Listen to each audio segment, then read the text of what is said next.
Now I will teach you the energy stored in a capacitor. How the energy is stored?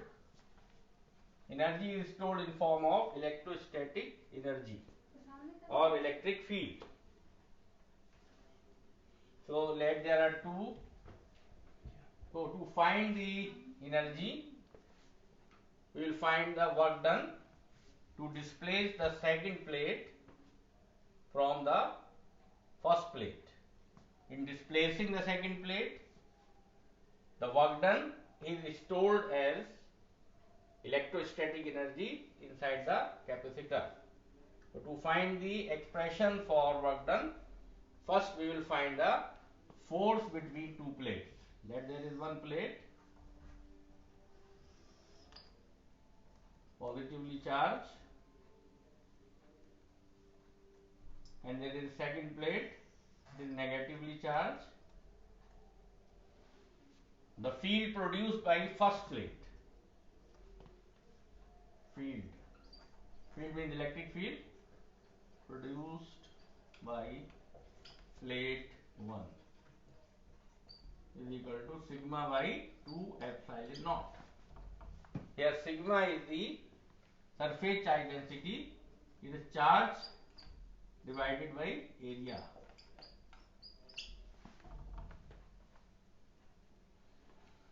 So it is the, now this second plate is in this field and this plate has minus q charge.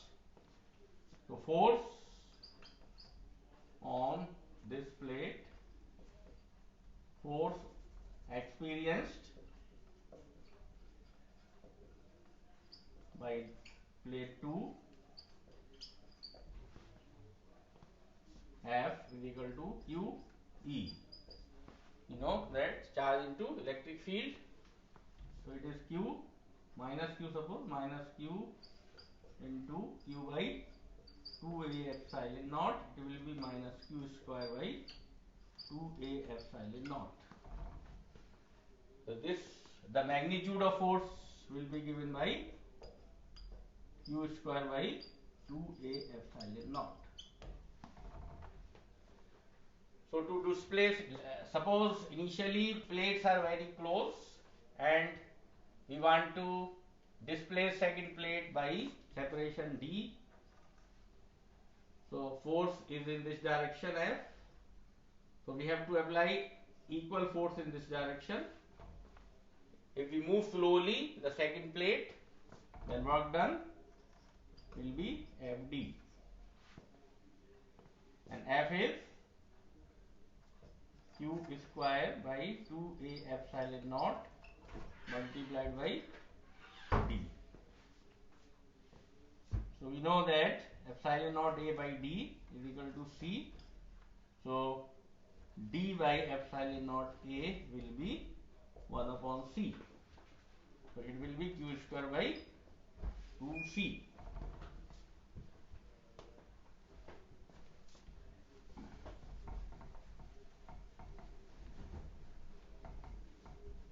Q square by 2c, and this work done is stored as energy. So energy denoted by U, q square by 2c, and q is, we know Cv upon 2c.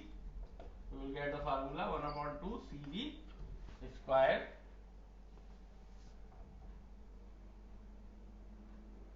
and if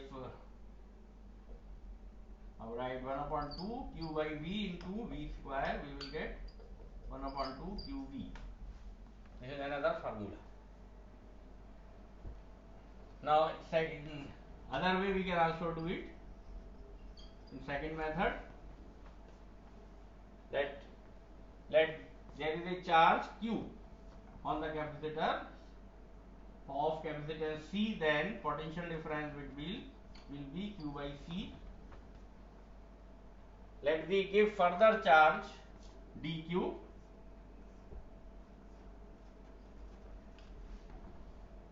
So work done dw is v dq, and we know that v is q by C dq.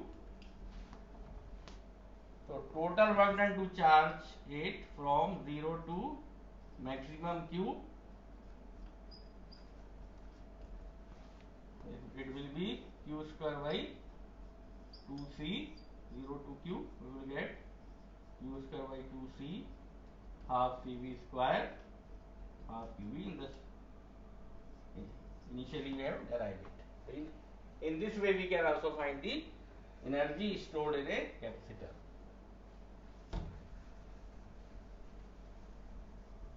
Graphically we can also find the energy stored. If we draw a graph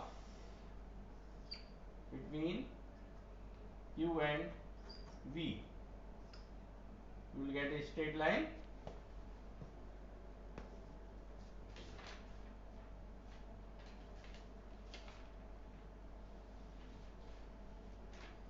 Because q is directly proportional to v, so work done or energy stored is equal to area under qv graph. It will be half into base is q, into potential is v. It will be half qv. Or we put the value of v, q by c, then it will be q square by 2c and half cv square.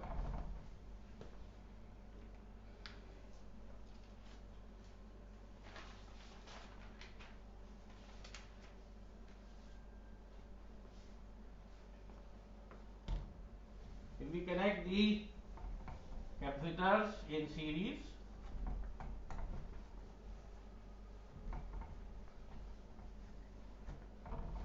that there are n capacitors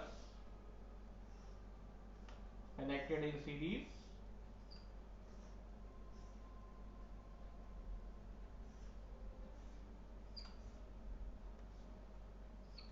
each has capacitance C1, C2, C3 and Cn. That equivalent is Cs. So energy stored in all capacitors, if charge q is given to first plate, then it will be q square by 2cs. It is total energy stored. Q square by 2 we can take common, because in series charge is constant. So in case of series we should use this formula, q square by 2c, 1 upon cs will be this.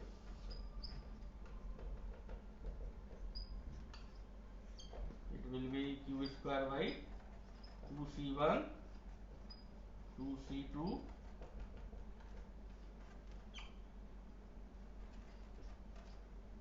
so it will be u1 plus u2 plus un.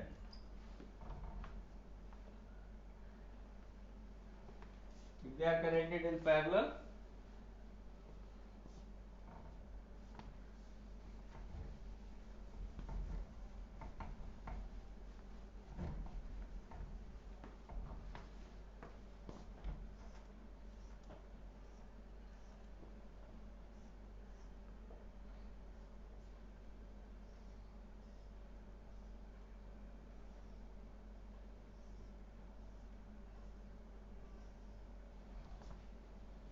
then total energy stored 1 upon 2 Cp V square, because in this case V is constant.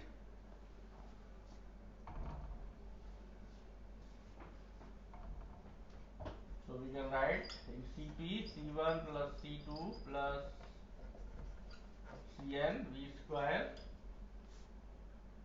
and energy is 1 upon 2 Cp square. It will be 1 upon 2 C1 V square plus 1 upon 2 C2 V square plus 1 upon 2 Cn V square, which will be U1 plus U2 plus U3 plus Un.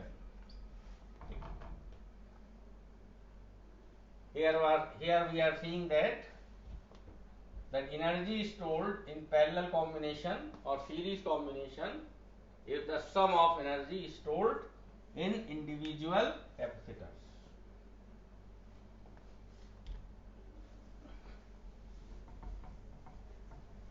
Now another topic, the energy loss in sharing of charge in conductors. Energy loss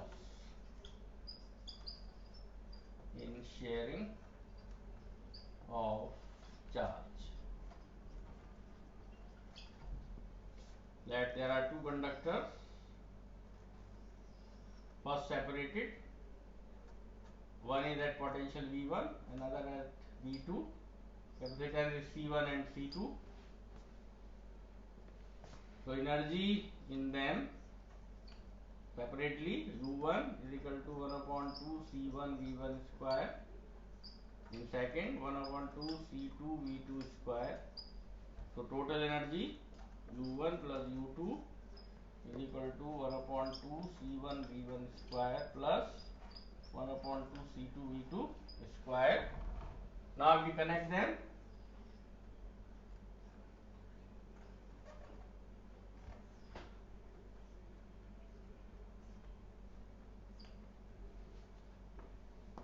So we will find first common potential. When we connect them, that it will have common potential V.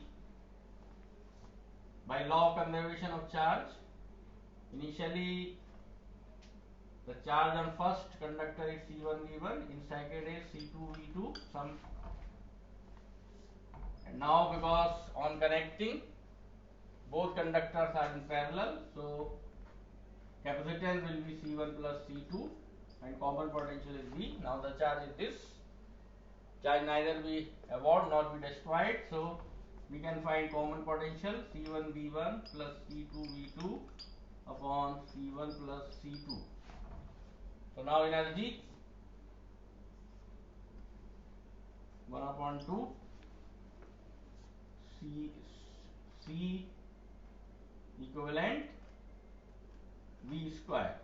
C equivalent is C1 plus C2 and V square is C1 V1 plus C2 V2 upon C1 plus C2 whole square. So you will get C1 V1 plus C2 V2 whole square upon 2 C1 plus C2. Suppose after connecting energy is U dash.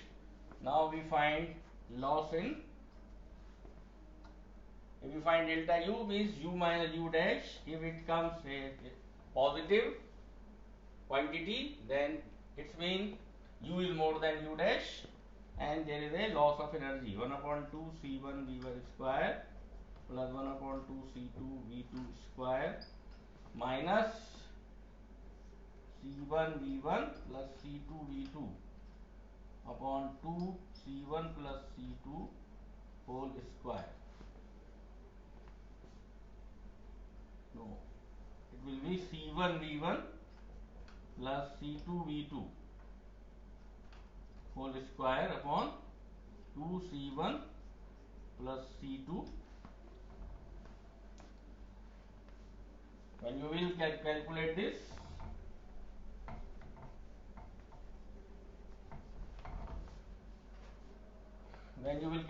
this, delta U,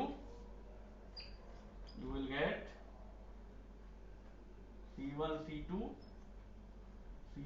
C2 upon 2 C1 plus C2 V1 minus V2 whole square.